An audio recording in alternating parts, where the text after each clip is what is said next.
تو ایک ہوتا ہے شک اور ایک ہوتا ہے مریا. مریا یہ ہوتا ہے، شک میں ہوتا ہے 50-50%. مریا ہوتا ہے کہ 51-49 ہو جائے، یعنی کہ ایک طرف جھکاؤ زیادہ ہو جائے، غالب گمان ہو جائے. جیسے یہ میرا ہے یا یہ میرا ہے، اس میں دونوں میں کنفیوژن ہے تو یہ شک ہے 50-50%. اور اگر یہ ہے کہ یہ میرا ہے یا شاید یہ میرا ہے، نہیں میرا خیال ہے یہ میرا ہے، یہ مجھے لگ رہا ہے ہاں یہی میرا ہے، نہیں یہ میرا نہیں ہے. اب یہ جو ہے نا یہ کنفیوژن اس میں کم ہے. غالب گمان میرا یہ ہو رہا ہے کہ نہیں یہ میرا ہے، نہیں ہاں یہ میرا نہیں ہے. ٹھیک ہے، یہ میرا ہے. یہ ہو گیا مریا. اچھا، یہ تینوں لفظ قرآن کریم میں استعمال ہوئے. شک کا لفظ جو قرآن کریم میں استعمال ہوا ہے، بل ہم فی شک منہا، اور مریا کا لفظ بھی استعمال ہوا ہے قرآن کریم میں کہ فی مریۃ من لقائی. تو اور ریب کا لفظ تو یہاں پر استعمال ہوا ہے. آگے بھی سورہ بقرہ میں آگے بھی آئے گا من کنتم فی ریب. تو اب یہ ہو گیا مریا. اس کے بعد آتا ہے ریب. ریب ہوتا ہے کہ اب یہ دو آئیں، ایک لمحے کے لیے میرا خیال آیا کہ شاید یہ میرا ہے یا نہیں، ایک لمحے کے لیے بس خیال آیا ہے اور آ کر خود ہی چلا گیا ہے، مجھے اس کو ہٹانے کے لیے کوشش بھی نہیں کرنی پڑی. میں یوں ہوا کہ یہ میرا قلم ہے، یہی میرا قلم ہے. تو یہ ایک لمحے کے لیے خیال آیا اور خود ہی چلا جائے، ہلکا سا واہمہ ہلکا سا آ جائے اور وہ آ کے خود چلا جائے، اس کو کہتے ہیں ریب. یہ میرا ہے، میرا کنفرم ہو گیا. تو اللہ تعالیٰ فرما رہے ہیں کہ شک تو بہت دور کی چیز ہے، اس میں تو مریا کیا ریب بھی نہیں ہے، ہلکا سا شبہ بھی نہیں ہے، ہو ہی نہیں سکتا. تو اس کے بعد ہے ذالک الکتاب لا ریب فیہ ھدی للمتقین. اللہ تعالیٰ سے ہم نے اللہ تعالیٰ سے دعا کی تھی سورۃ الفاتحہ کے اندر کہ اہدنا الصراط المستقیم، اللہ ہمیں ہدایت دے، ہدایت مانگی تھی. اللہ تعالیٰ فرمانا یہ رہی ہدایت، بس اب تمہاری دعا قبول ہو گئی. پورا قرآن الف لام میم سے لے کر سورۃ الناس کے آخر من الجنۃ والناس تک، اس میں پورے ہدایت کے تمام فارمولے موجود ہیں اور پوری ہدایت اس کے اندر موجود ہے.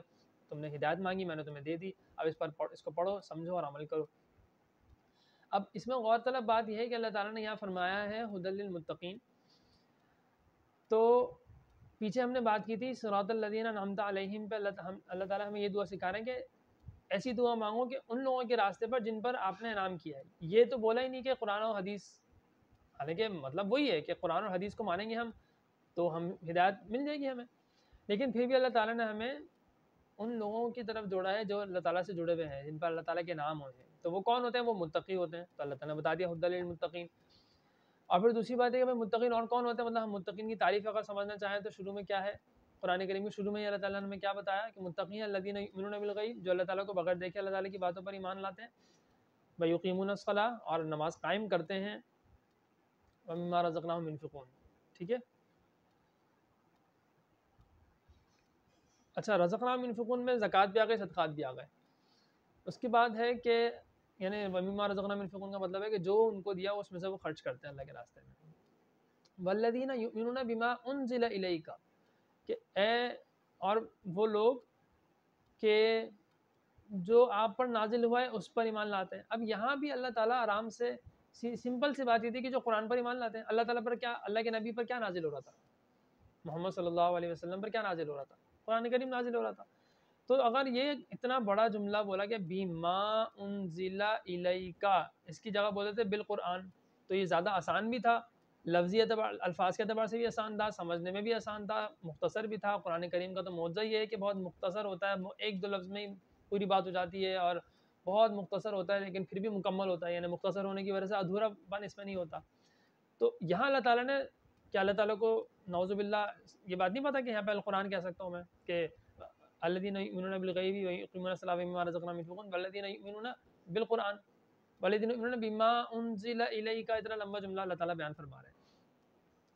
تو اس میں اللہ تعالیٰ نے ایسا اتنا لمبا جملہ کیوں بیان فرمایا ہے؟ اس لیے کیونکہ اللہ تعالیٰ کے نبی پر جو نازل ہو رہا تھا وہ صرف قرآن نہیں تھا، یعنی جو وحی آ رہی تھی وہ صرف اس وحی میں صرف قرآن ہی نہیں تھا. یہ 6666 تقریباً 6500 آیات ہی نہیں تھی. کیا پوری زندگی میں آپ صلی اللہ علیہ وسلم پر وحی اتنی سی آئی ہے 6500 آیت کے اور وحی نہیں آئی؟ تو یہ بات بھی درست نہیں ہے. وحی تو اللہ کے نبی پہ بہت دفعہ آئی ہے، یعنی کہ بعض روایت سے پتہ چلتا ہے 24,000 مرتبہ حضرت جبرائیل علیہ السلام آئے. خیر اس روایت پر ابھی میں نہیں جانا چاہ رہا، لیکن یہاں پہ وما انزل الیک بتانے سے یہ مقصد یہ ہے، جیسے سورہ فاتحہ کے اندر تھا کہ اہدنا الصراط المستقیم فرمایا، اہدنا یہ نہیں فرمایا کہ اہدنا الصراط القرآن والحدیث. ٹھیک ہے، یا اہدنا صراط القرآن والحدیث نہیں فرمایا، نہ اہدنا صراط القرآن والسنہ فرمایا، بلکہ اہدنا صراط المستقیم صراط الذین انعمت علیہم. ٹھیک ہے، یعنی کہ جو مختصر تھوڑا سا بڑا کرنا پڑا، لیکن جملہ بڑا کرنے کا کوئی نہ کوئی مقصد ہے اللہ تعالیٰ کا. وہ مقصد یہ ہے کہ بھائی جو لوگ نیک لوگ ہیں ان کے راستے پہ چلو، آئیڈیلائز کیا جاتا ہے. تو انبیاء ہیں، صدیقین ہیں، شہداء اور صالحین ہیں. اسی طریقے سے یہاں جو وما انزل الیک ہے، اس میں بھی اللہ تعالیٰ یہ بیان فرمانا چاہ رہے ہیں کہ اللہ تعالیٰ کے نبی پر وحی جو نازل ہوئی ہے اس پورے پہ ایمان لانا ہے. اس میں قرآن بھی ہے اور احادیث بھی ہیں. احادیث کیسے ہیں؟ قرآن کریم میں آتا ہے، اس کی بہت سے دلائل ہیں، ایک دلیل میں بتا دیتا ہوں. وما جعلنا القبلۃ التي، سورہ بقرہ ہی میں ہے، سیقول کا جو دوسرا بار جب شروع ہوتا ہے تو پہلے صفحے پر ہی ہے کہ وما جعلنا القبلۃ التي كنت عليها، ہم نے جو قبلہ بنایا تھا جس پر آپ تھے، وہ ہم نے صرف اس لیے بنایا تھا، ہم نے صرف اور صرف اس مقصد کے لیے بنایا تھا کہ ہم یہ دیکھیں کہ کون آپ کی پیروی کرتا ہے اور کون الٹے منہ پھر جاتا ہے. تو اللہ تعالیٰ کہہ رہے ہیں ہم نے بنایا تھا. تو جب اللہ نے بنایا تو اٹ مینس اللہ نے حکم دیا ہوگا. تو اللہ نے حکم جب دیا ہوگا کہ اس کو قبلہ بناؤ، تو یہ اللہ تعالیٰ کو حکم کہاں پہ ہونا چاہیے؟ اللہ کا کلام کہاں ہے؟ قرآن کریم ہے. تو قرآن کریم میں یہ حکم ہونا چاہیے نا. یعنی لاجیکلی یہ بات بالکل صحیح بنتی ہے کہ جب اللہ تعالیٰ کہہ رہے ہیں ہم نے بنایا ہے، تو قرآن کریم میں کہیں کسی نہ کسی آیت کے اندر ہوگا کہ بھائی اس کو قبلہ بناؤ اب. لیکن پورے قرآن میں الحمد سے لے کر من الجنت والناس تک کہیں پر بھی قبلہ بنانے کا حکم ہے ہی نہیں، سرے سے موجود ہی نہیں ہے. تو پھر اللہ تعالیٰ کیسے کہہ رہے ہیں کہ ہم نے بنایا تھا، ہم نے کہا تھا؟ اللہ تعالیٰ کہہ رہے ہیں نا ہم نے بنایا تھا، تو اللہ تعالیٰ نے ہی حکم دیا تھا. تو اللہ تعالیٰ نے حکم کہاں دیا تھا؟ تو اس سے لا محالہ یہ نتیجہ نکلتا ہے کہ قرآن کریم کے علاوہ بھی کچھ نہ کچھ وحی نازل ہوتی رہی ہے آپ صلی اللہ علیہ وآلہ وسلم پر، اور وہ وحی ہے جس کو وحی غیر مطلوب یعنی نہ کی تلاوت نہ کی جانے والی وحی کہا جاتا ہے.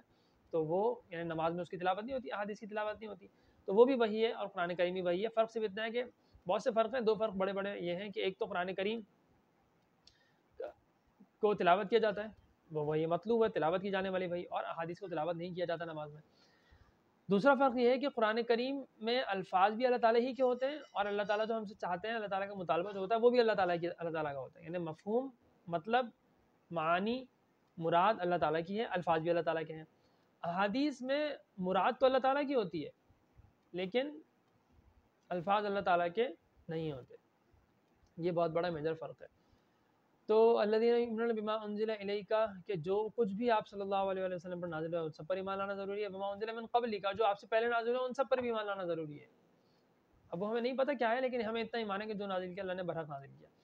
اس کے بعد اللہ تعالیٰ، کیونکہ آپ صلی اللہ علیہ وآلہ وسلم آخری نبی ہیں، اس لیے اللہ تعالیٰ نے یہ نہیں فرمایا کہ وما انزل من قبلک ومن بعدک، یا وما انزل من قبلک وبعدک، بلکہ فرمایا وما انزل من قبلک جو پہلے نازل ہے، وبالآخرۃ هم یوقنون. اب آخرت ہی آئے گی، کوئی نیا نبی نہیں آئے گا، کوئی نبی پیدا نہیں ہوگا.